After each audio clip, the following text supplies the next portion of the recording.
ललाट पट्टे लिखिता विधाता षष्ठी दिने या अक्षर मालिका च ताम जन्मपत्रिम प्रकटिम विधते दीपो यथा वस्तु घनांधकारे। अर्थात जातक के जन्म के छठे दिन ही विधाता द्वारा कपाल में या ललाट में या भाग्य में जीवन में घटित होने वाली घटनाएं अंकित कर दी जाती है। एक तथ्य है, एक तर्क है, जन्म पत्रिका को देखकर यह कहा जा सकता है कि ये समय, ये 2 दिन का समय, जैसा कि चंद्रमा को यदि हम लेते हैं तो चंद्रमा का गोचर, चंद्रमा एक राशि में 2.25 दिन ही रहते हैं और इनकी डिग्री 12 डिग्री हो चुकी है, तो ये एक दिन और इसमें रहेंगे। तो इस एक दिन में इनको क्या शुभ परिणाम मिलेंगे? रोग संतुलित रहेगा, सुख और आनंद की प्राप्ति होगी तथा उपहार की भी प्राप्ति हो सकती है। अभी ग्रह गोचर दिखाने का मुख्य आशय ये है, 23 मई 2025 का ग्रह गोचर है 8:35 का AM का। यहाँ पर गुरु लग्न में बैठे हैं और जिस स्थान पर गुरु बैठे हैं वो राशि मिथुन राशि है।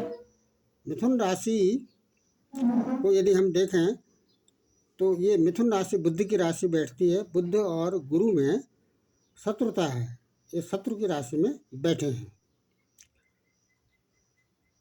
एक दूसरा, ये सभी ग्रहों को यदि देखें इस समय बुध मेष राशि में है, ये अंतिम चरण में है, मेष राशि के अंतिम चरण में है।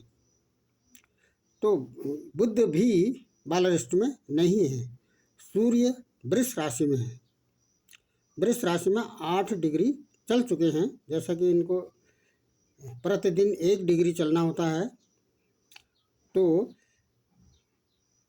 सूर्य की जो स्थिति है वह कृत्तिका नक्षत्र में है और चौथे चरण में है। सूर्य जिस हाउस में गोचर कर रहे हैं वह शुक्र की राशि है, 2 नंबर की राशि शुक्र की राशि होती है। शुक्र और सूर्य में शत्रुता है। शुक्र, शनि और चंद्रमा मीन राशि में गोचर कर रहे हैं।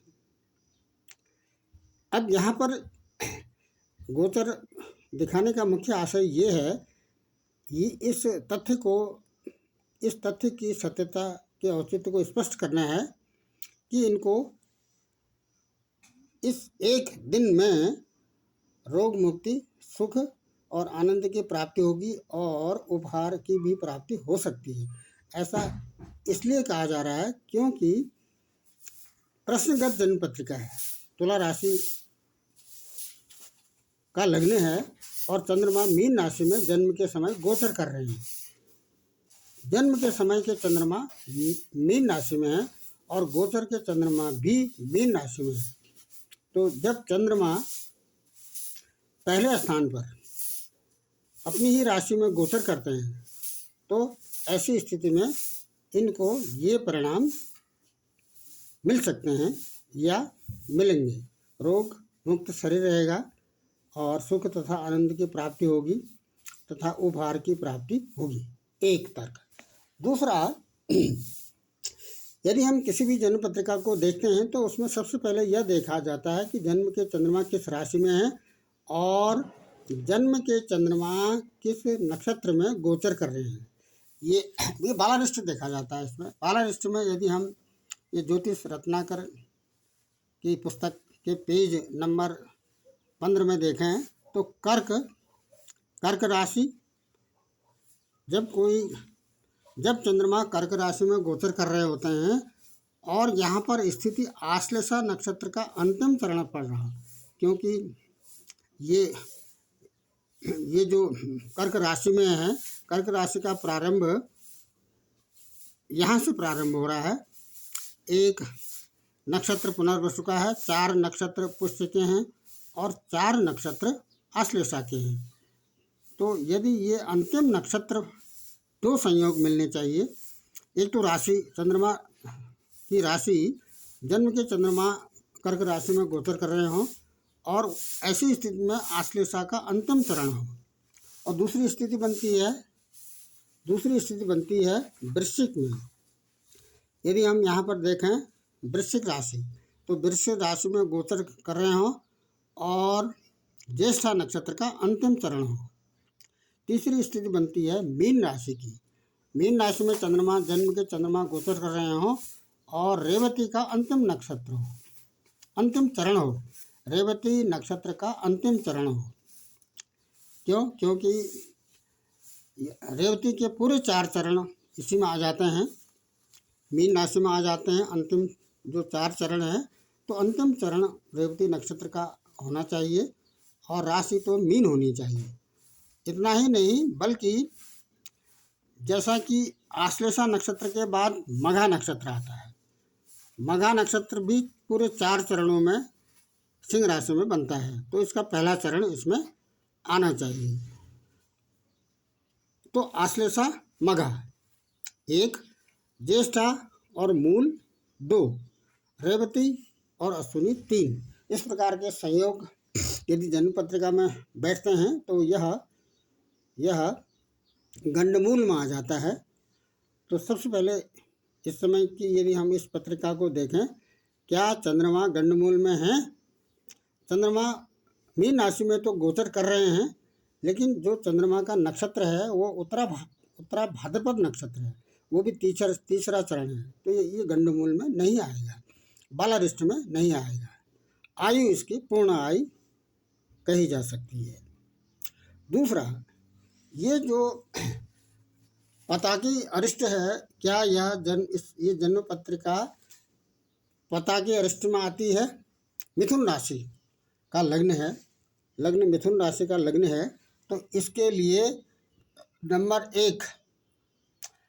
एक ये कर्क राशि और नंबर 2 तुला और नंबर 3 मकर, ये 3 राशियां इसके लिए वेद हैं। और यदि किसी भी ग्रह की हमने यह देखना है कि यह ग्रह नैसर्गिक रूप से मित्र राशि में है या शत्रु ग्रह की राशि में है। यदि हम गुरु का देखें तो यदि हम देखना चाहें नैसर्गिक गुरु की मूल त्रिकोण राशि 9 नंबर की राशि है, 9 धनु राशि है। ये गुरु की अपनी राशि भी है, मूल त्रिकोण राशि भी है। तो एक कालपुरुष की कुंडली में मेष राशि को लग्न लेते हुए इस तरह से चार्ट बना देते हैं, तो ये 9 जो नंबर है वह इस स्थान पर आता है, भाग्य स्थान पर आता है। तो यहाँ से 2, 4, 5, 8, 9 और 12 स्थान में जो भी राशियाँ अंकित हैं, यदि कोई राशि 2 बार आती है तो वो अधिमित्र में बन जाती है। जैसा कि चंद्रमा और सूर्य की एक ही राशियाँ हैं, तो गुरु के लिए सूर्य और चंद्रमा मित्र हैं। ये 10 नंबर की राशि शनि की राशि है, तो शनि इसके तटस्थ सम बन जाएंगे, क्योंकि ये एक ही बार आया है। यहाँ पर शुक्र की कोई राशि नहीं है, तो गुरु के शुक्र नैसर्गिक रूप से शत्रु कहे जा सकते हैं।